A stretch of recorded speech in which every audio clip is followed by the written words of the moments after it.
So where did Zion begin, man? So Zion began at your house with a lot of boys training out the back. Yeah. And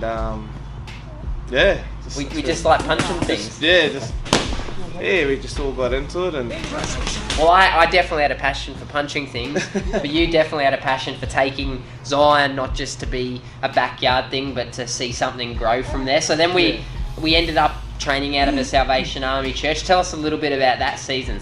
Yeah, so we got an offer at the church where my wife Ashika was working, and the pastor there wanted us to start a boxing club there, and that's where it all started. Obviously, out of church, starting a boxing club. What was the vision of the boxing club? What was it set up to achieve? Was it just to teach guys to be able to bash everyone up on the street?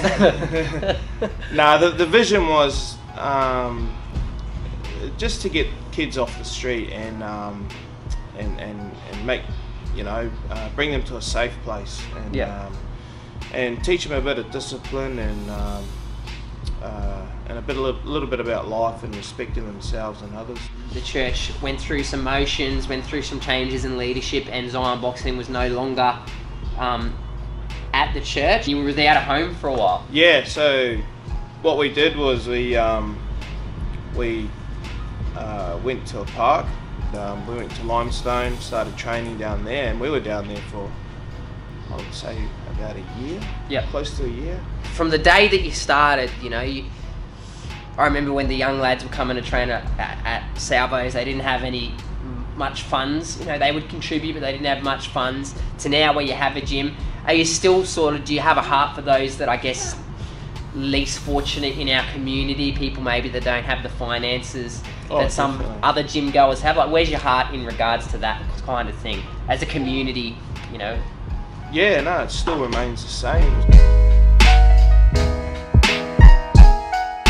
But we're sitting in a gym now, so obviously this isn't a park. There's pretty much a park outside. But how did this come about? Like, how did a facility like this come about? Yeah, so we had a friend, Glenn Bayless, and his son trained with us, and he put us in the paper and got the QT out, and that's where it all started. And then Swifts, they rang us, and he says, we've got a little spot over in Swifts there, if you can sort of help train the footy boys and that. Many of the guys that you train, you see them as your family and as brothers. And what would you say, if someone is to walk into Zion Gym today, a new person walks in, they pay their $5, how would you want them to feel? What should they expect out of this gym? I'm a new guy, what do I expect? Hopefully no egos, a staunchness or anything like that, just to feel welcome, so that's make them feel welcome as much as possible. Yeah. And you're talking about discipline before. Is this a gym that lacks discipline, or you would just say, I know I lack discipline, but I think I lack discipline.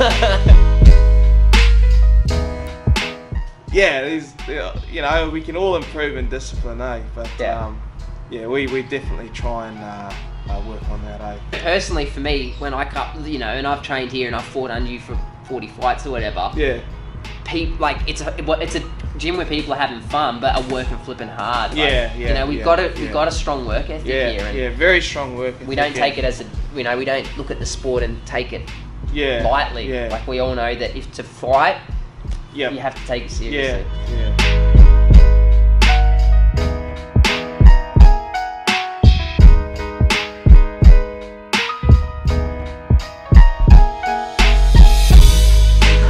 Quinton Carey, Australian champ. How does it feel, bro? No, it's a privilege to hold this belt. Yeah. So, it's definitely a dream come true. So tell us about the fight, man. Because what happened in the first round there? In the first round, about 30 seconds in, I just walked into him being a southpaw, really awkward. Just walked into his left hand and rattled me a bit, and I've just got a few fractures in the eye, which I've got to go in for surgery tomorrow. And Sure. fix it all back up. But, Yeah. So was the pain there in the first? You knew something was up. Definitely when it hit, it shook me, and I knew straight away I respected him, and I had to stand back because I knew if he hit me again, you know, at that headspace I had at that time, I could have went down. So Yeah. I definitely respect him for his power. Yeah. So that was actually your first fight with Lou as a trainer. Yeah, Like yeah. first fight as him as a trainer, and you're an Australian title fight. That's a pretty Yeah. big jump, man. So Yeah, what was it like having Lou in your corner? And I guess what's the Just experience? unreal, like, because them first 3 rounds, even halfway through that fourth, I was definitely behind in points, and like I was doubting myself, come back to the corner, doubting myself. But Lou made me believe that, you know, that I could win. I went out and I just went out with a strong head, just believing that I could come home number 1, and I did. Yeah, man. I watched the fight live, screaming at the laptop, and man, it was a war. One of the best fights I've watched, man. How do you feel? Like, I guess training at Zion is it?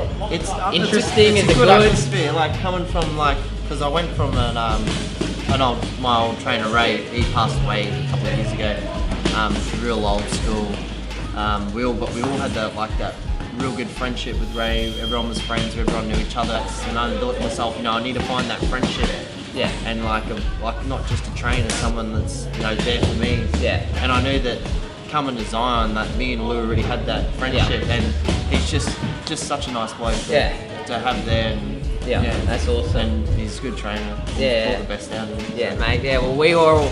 I know everyone in the gym was super proud seeing you, take it to that bloke, setting it, even us fighting each other a few times, and now to see, your rival move on and, and win such an awesome title, and you showed your heart, man. So congrats.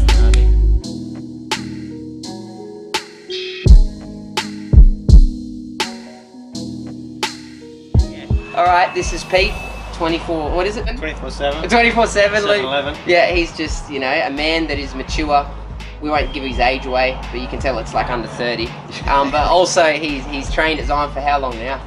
Oh wow, I'm guessing at least 4 years. Yeah, 4 years. At least, yeah. Yeah. When you think of fighting it, you think of an environment, I guess, that's not as civil and not as relaxed. But how do you find the sparring here and the partner work, I guess, and in engaging in warfare with other gym mates? How does it? Well, look, sparring is definitely different than working bag.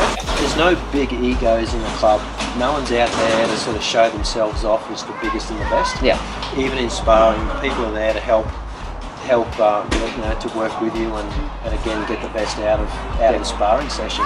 Yeah, I think we've all had our fair share of bent blood noses in this gym. I know my wife there took me to we were dating? I don't know, but my nose was pushed over the side of my face. And I said, I think I've done something here. If you could sum up Zion in like a sentence, or I don't know, that's a hard thing to say, but what would you say? It's the most professional, caring and aspirational club that I've been involved with. You heard it from 24/7. Give him a job in sales. Thanks, man. No worries.